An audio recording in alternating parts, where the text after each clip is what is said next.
Hello friends, my name is Abhay Kumar and today I have got Professor Krishna Swami Dara from Department of Political Science, Jamia Millia Islamia, and occasion is birth anniversary of Baba Sahib Bhimrao Ambedkar. You all know that Ambedkar ji was born on 14th April 1891 in Mahu, that was the central province, and today we are celebrating, observing his 130th birth anniversary.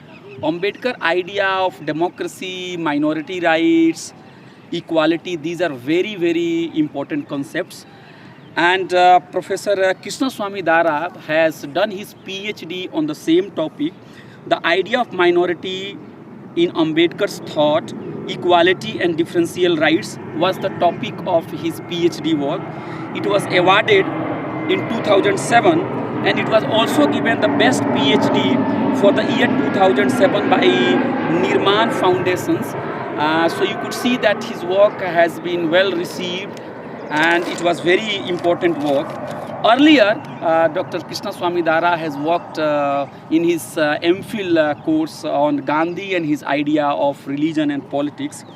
As I have told you, Professor Dara has studied in JNU. He completed MA, MPhil and PhD at CPS, and then in 2008 he moved to Jamia Millia Islamia, where he has been teaching several courses related to political philosophy, legal reasoning, Western logic and Indian logic, Indian political thought, social and political movements, political psychology, and definitely Western political thought. Friends, I was very fortunate that I was in Jamia when Dara sir joined, and I was introduced to Rawls and also several Western thinkers in his class. So I owe it to Dara sir. Thank you very much, sir. We are My again pleasure. meeting. My pleasure. And we are discussing Ambedkar ji. So my first question is that you worked on Gandhi's idea of religion and politics in your MPhil course, and in PhD you moved from Gandhi to Ambedkar. So was there some kind of transformation in you?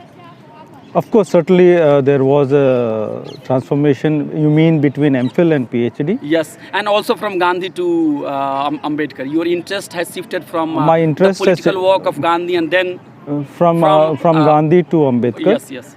Interestingly, while I was working on Gandhi, one question that was playing a very important role in my thought was how does religion adapt itself in society? Because religion, not just Hinduism but religion in general, what is the politics that religion plays? What is the role that politics do? Not just necessarily the relationship between religion and politics, but the politics of religion. That was a question I wanted to work on. Then I consulted some professors, and some people did not accept that idea. So then I went into understanding that at that time the most popular debate in the academia was secularism. Okay. And in that secularism debate, Gandhi was invoked. Yes. And Gandhi was invoked as an anti-secularist and Yes. in fact later anti-modernist also. Yes. So particularly Javed Alam has written an article. Yes. In that he says that those who de-link religion from politics do not know religion and politics. Yes. So I wanted to know this, what is Gandhi's position on that. So that led me into reading Gandhi. Initially, like everyone, I was impressed by Gandhi's writings and Yes. Sarvadham Sambhav and all religion, all these religion lead to the same path. So all there should not be really any same enmity. path, and he was very good. He was philosophically very good. Initially, I didn't find any coherence in thought. Later on, I found there's a consistent thought in Gandhi. While I was researching on Gandhi in the library, there was one book by accident I came across in the Gandhi section, Which book, sir? which was what the Gandhi and the Congress did to the untouchables. Okay. This was by Ambedkar. Otherwise, I thought Ambedkar was not an intellectual or nothing much. He's a Dalit leader or something like that. So, Despite the fact that you spent considerable time at CPS. no, this was a considerable time at CPS. Ambedkar was a intellectually untouchable in a sense. No one knew Ambedkar. But Professor Valerian Rodriguez have started working, and his essential writings published by Oxford was already out. No, I don't think so at that time. This Okay. was much before. Ambedkar was not known in the Indian political thought also. Okay. No one mentioned even the name of Ambedkar. Even in JNU also the name Ambedkar was not mentioned, Okay, except Dalit groups. Okay. That too not mainly. Marx was a big name. Okay. If you are an intellectual, you have to be a Marxist, you have to be maybe a postmodernist, but not at all Ambedkar. Ambedkar was simply what is a poor student's man at that time. At that time. Acha. Dalits intellectual, Dalits philosopher, not Dalits, if they have to be intellectual, they have to be a Marxist. Otherwise, they are not. They are just Dalits. They are not intellectual. This was an opinion not just among non-Dalits. Some Dalits also carried this view. okay. So now going back to your story, that when we were working on Gandhi, you came across a book by Baba Saheb Ambedkar, what Gandhi has and Congress has done to untouchable. I think this is a very famous book which he wrote in 1940s, and it was a vehement criticism of the Congress party and Gandhi. So it was by accident I started reading this book. Okay. Immediately after that book, I have changed myself. Okay. So from then on, I started not liking Gandhi. And then Ambedkar gives a perspective to understand Gandhi, a very different perspective. It was also relating to my experiences about the university and all that thing. So that book, in fact, Mac Gallanter also encounters Equality. equality and all this with this book. He told me once when I told him this story. So this book was actually by accident. And sir, I want to tell you my own personal experience. Much of Gandhi ideas I have come through Ambedkar, because Ambedkar way of writing is very helpful for the readers. He will say what Mahatma has said on caste. He will neatly summarize it, and after that he will attack that idea. So when you are reading Ambedkar, you are also knowing Gandhi, and he is writing Gandhi in an absolutely perfect way from the point of view of Gandhi also. So there is no distortion of the thought. No, there is no distortion Yes. of the thought, but there is a dominance of Gandhian thought in the academia. So there is a particular way everyone talks, even the leftists talked about Gandhi. Yes. But once you read Ambedkar, you suddenly see Gandhi very differently. Yes. And that vantage point no one else could give. In the Marxists just dismissively about Gandhi. So his critique of Gandhi is very, very useful, and obviously. And he said dooms for untouchable. Gandhism is dooms for untouchable. Yeah, I mean, I agree with you, but Gandhism is not just the person Gandhi. Yes. Gandhism continuing in various forms also is Ambedkar's problem. Gandhism can exist within Marxists also. It's not necessarily the person Gandhi, that the thought. Gandhi is much more. Gandhi represents a particular way of thinking.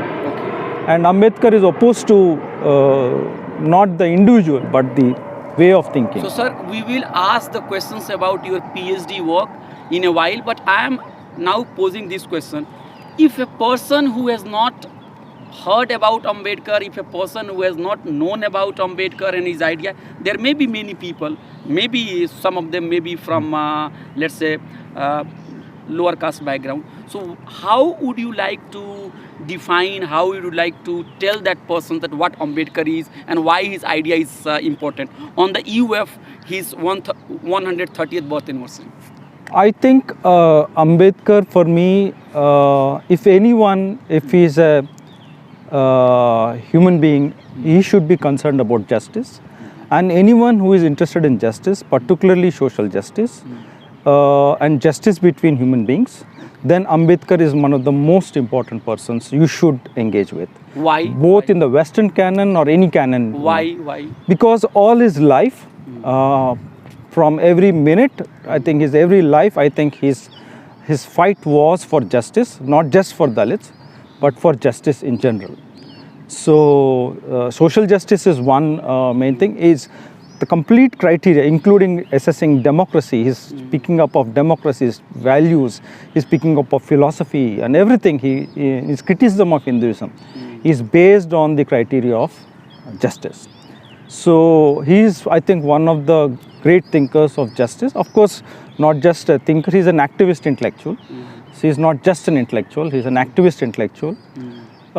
So for people who are concerned about justice, all forms of injustice are opposed to injustice, Ambedkar is the person I recommend, particularly Indians and Indians experiencing injustice at various levels, not just caste injustice, patriarchy, class and all other injustice. Ambedkar thinks very, very hard and works very, very hard to deal with this problem. Okay, so now let me come back to Professor Dara's PhD work. And as I have told you, the title was The Idea of Minority in Ambedkar's Thought, Equality and Differential Rights. So there are 2 or 3 big concepts in your title. Minority, the idea of minority, then equality, and then differential rights. That we call it differential citizenship, or maybe that differential, you could say equality or rights. So 3 concepts you are playing with. Yeah. So, or you are dealing with, I think. So could you tell us the summary of your PhD work, and then I'll raise some questions. So my PhD focused mainly on what is the concept of democracy for Ambedkar. Sorry, what is the concept of democracy and what is the concept of minority. In fact, I came across a very famous quote by Ambedkar, quoted by Akhil Bilgrami in one of his articles. He famously says that in this country, both the majority and the minority have gone the wrong way. So Ambedkar is not just a critique of majoritarianism, he was also a critique of minoritism. So I was baffled by this line. What does it mean? Why is he criticizing both? So I started majority criticism I can understand, but why he is criticizing minority? Minoritism he calls it. Minoritism, even I don't know. Minoritism. So I then asked this question to myself: what does he mean by a minority? At that time? This was early 2000s. So already the issue of minority politics. BJP was there in power. So a lot of people were talking about minority rights and multiculturalism, and multiculturalism was a big thing in late 1990s and 2000s. So I was asking this question: what does Ambedkar mean by minority? Then I found it has something. Initially, I didn't understand why he was saying the way he was saying. So that made me ask more questions about it. Then in multiculturalism, there was one interesting issue about protection of minority culture. So I asked the question: what does preservation of culture, protection of culture mean for Dalits? What does it mean? Protecting culture, what does it mean to protect culture? Do Dalits have a unique culture? Because most of the literature, most of the debates, Wilkie Millika, Bhikkhu Parekh at that time were talking about that groups have a culture and groups want to preserve the culture, and particularly they were focusing on Native Americans, what we call Adivasis, or these groups, or Muslim minorities and Muslim groups, and these protection of this culture and protection of cultural rights was important. But for me, who already read Gramsci, culture was always a power question. Culture was always ruling ideas. Culture, for example, a moustache is a symbol of masculinity. A thread is a symbol of superiority. So why is preservation of culture meaning anything for Dalits? What culture they want to preserve? So then I realized that multicultural debate does not take in the experience of those groups like Dalits who are a minority but who don't want to necessarily preserve a particular culture of their own. So that's again, I was looking at Ambedkar about this question because Ambedkar is also not into this preserving culture of a particular thing initially in that sense. So that question, cultural question, and also this question of protecting minorities. Then I went into Ambedkar and looking at Dalits as a minority, because he argues that Dalits are the true minority in this country. So that's the reason I picked up that topic. But I also use the term minority, and sometime I have found that my friends from, let's say, lower caste background, from Pasmanda group, Dalit groups, yeah. Dalit groups, Pasmanda groups, or maybe the Bahujan groups, they attack and they say that why are you using minority term, because by saying that minority, you are playing into the hands of the Brahminical elites. Instead of saying minority, use the term Bahujan for us, because the minority in India is very minuscule, upper caste elite who are even not that the people of this land, they have come from the outside and they have exploited our resources, and through depriving us of our educations and our rights, we have been treated like animal. So the term minority is not appropriate. The minority are oppressors. The oppressed are majority, they are Bahujan. So do you think that your idea is in some way different from what they are saying, or it is some misunderstanding? It is not a misunderstanding. They are passing against each other. I don't disagree with them. But the point is, when Ambedkar is writing, the term minority and majority was a dominant framework of the way in which the independence movement, the politics took place. So Ambedkar cannot start from ab nihilo, from nowhere. He has to engage with the existing. So the minority was used particularly for Muslim groups. Muslim religious minority was the main category. The term was used for religious groups only, and the majority was used for the Hindu majority. This was the way the discourse took place in colonial pre-independence period. So now Ambedkar intervenes in this debate and saying that your definition of minority and your definition of majority is wrong.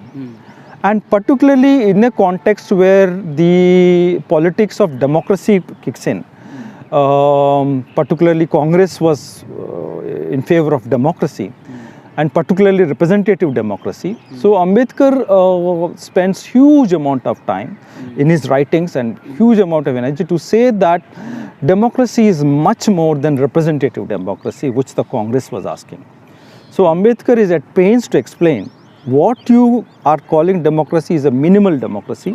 A true democracy is what he picks up from his teacher and guide John Dewey, that democracy is a way of life. Democracy has to be in society first. So democracy as a form of government must be supplemented with a democracy as a way of life. So the mainstream politicians, particularly like Nehru and all these people, had a very minimalistic, reductive understanding of democracy. And Ambedkar is trying to convince the intellectuals or the public at that time that what the Congress is offering, in that sense he cites with Nehru, Jinnah also, that democracy doesn't mean majority and minority in this way. And then so in a sense, now I see him as a theorist not of minority but of democracy. So in order to realize a true democracy, one needs to respect minorities and understand minorities and majorities in a very different way than to the commonplace majoritarian view at that time.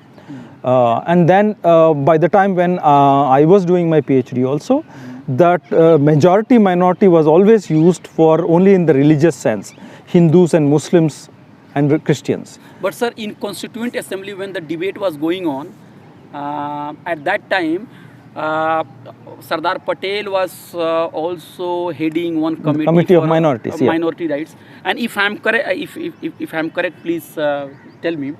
The sections minority also includes people from, let's say, tribal community, Adivasi community, and also the Christians community also. So my reading of that debate gives me this idea that minority was not just related to only the caste questions or religious questions. Even the aboriginals were also included in that group. No, I agree. But in their mind, what was happening is that there are communities.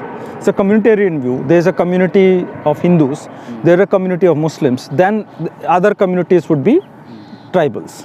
So tribals, so deep down what religion they follow. Either they follow Hinduism or they follow Islam or they follow tribal religion. So tribals are also called a minority, but not in the sense what Ambedkar will use it. Ambedkar will say, has a very different understanding of a minority. Of course, he uses this communitarian one, but minority and majority has to be understood with the idea of democracy. It is deeply linked with the idea of democracy. So if I remember correctly, Ambedkar was saying that if democracy is introduced, the government is going to be formed on the majority rule, but that majority rule should not be seen as absolute. Those people who are coming from the marginalized community, if their say and their interest are not protected, and if they are not given proper representation, and if their voices are not heard while formulating the policies, then that majority rule will not work. Am I right, sir? Or if you want to add something? Not just it will not work, it is against democracy. Okay. So this principle of majority rule, he makes a distinction between principles and rules. And democracy is the principle, and majority is a rule. So he says that principles are more important than rules. This is because he's trained as a lawyer. So lawyers, even Ronald Dworkin, if you're in legal, this difference between rules and principles are normally there in the legal discourse. Because he's well trained in legal thought also. So you can compromise rules for principles, but principles can't be compromised for rules. So there is a hierarchy. So democracy is the principle, and the rule of the majority is a rule. So rule of majority, the Congress party or the spokesperson of Congress have made the rule of the majority as a principle. So he's clarifying that do not confuse principles with rules. Okay. So we have to realize the principle of democracy. The principle of democracy, he says, is accountability. So that means the rulers are accountable to the ruled. Yes. That is the principle. So, but I have got some quotations from him in his lecture in Scheduled Caste Federation, which he gave I think in 1942, if I am not wrong. At that time he was saying that when the Indians, when the nationalists were criticizing the Britishers, they were demanding self-rule, because self-rule is better than merit rule. Suppose the merit rule in a sense that if Englishmen are more meritorious, that cannot be a reason for their perpetuations. Good rule, they say. Yeah. Yes, good rule. Yes. Good rule cannot be substitute for the self-rule. By taking the same logic, he is saying that similarly, when the Dalits, when the minority community, untouchables, or maybe the depressed classes, if they are not given their due, then the upper caste people who get elected, they will serve only their own interest, and they will never think about the interest of the lower caste. So in that sense, if proper representation is not given, if they are not brought to the system, if they are not into decision making, the good law is not enough.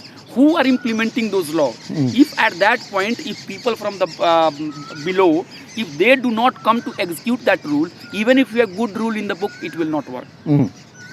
No, it is true. It is true what you are saying. But Ambedkar's, this is only part of what he is saying. But larger critique. What is it? The larger thing. Larger part is that the mainstream at that time has misunderstood democracy. They have a distorted understanding of democracy, or an impoverished understanding of democracy. They think democracy is only representative form of government. It's not, because representation has its own lots of problems. Representativeness also has its problems. A Dalit, you can pick up a Dalit man as a member of parliament, easy representing the Dalits. That's also an issue. So the overall point is that accountability has to be there. Democracy is about accountability of the rulers to the rule, and therefore most important point is that its main point is that the majority don't have a right in a democracy, any special right over the minority. Just because of number. In any form, whether it is in the form of number or whether it is in the form of anything, democracy does not mean majority rule. This is a confusion. They confuse majority rule with democracy. Majority rule is only a kind of a device, a mechanism. So, but the desired goal is... The end goal is accountability plus democracy. The end goal is accountability. End goal is... democracy means equality. That means everyone is equal in democracy. And everyone has a right to ask. And everyone has a right to rule. But since everyone can't rule, some will rule. But so those who rule are accountable to everyone who rule. So, having said this, so democracy means accountable. The problem with majoritarianism, or particularly what he calls communal majority and communal minority, where these majorities are fixed, he says there is a difference between communal majority and political majority. Okay, yes. Political majority is dynamic, shifting, and is good for democracy. Yes. But we have to, he is trained as a sociologist, he realizes in India majorities are fixed. So there is a fixed majority and fixed minority. So a fixed majority and fixed minority, that means this majority is not accountable to the minority. That violates the fundamental principle of democracy. Yes, yes. Let me add, just like a monarch is not accountable to the people, so it's as bad as dictatorship, as bad as monarchy, because why we moved away from monarchy to democracy? Because monarch is not accountable to the people. Yes. Monarch certifies himself that he is a good ruler. Yes. And whatever he says is rule. Whatever he says is rule, but that's not the point. But the point is he is not accountable. From Plato, the philosopher king. So all these are anti-democrats. But in a democracy, everyone is equal. The ruler is not special. So accountability is important. So majority is not accountable to minority. So whenever that case is, then it violates the principle of democracy. But sir, we have seen after Ambedkar in post-independence politics that our rulers, our politicians have been less accountable, and many people argue that the sense of accountability is least at this moment, where the government, with the help of its own majority, money, power, its base in society, so many organizations which are supporting the government, they are very active. They are passing any law. I should say they are not passing, they are forcing. You could see Kisan law, you could say farmers bill, you could see demonetization, you could see many laws related to minority. SC/ST Act was also being planned to be abolished, but it was protested and somehow they have just put it on the back burner. Then we have several issues related to evictions of the tribals. Millions of people might be evicted. So why our rulers, who will tomorrow go to pay floral tribute to Baba Saheb Ambedkar, why they are not taking lessons from Baba Saheb Ambedkar, that accountability is very, very important. They are accountable to people. They are accountable to the people, but this erosion of accountability has started much before this present government. Okay, I agree. What has ultimately happened is winning elections is a sign of accountability.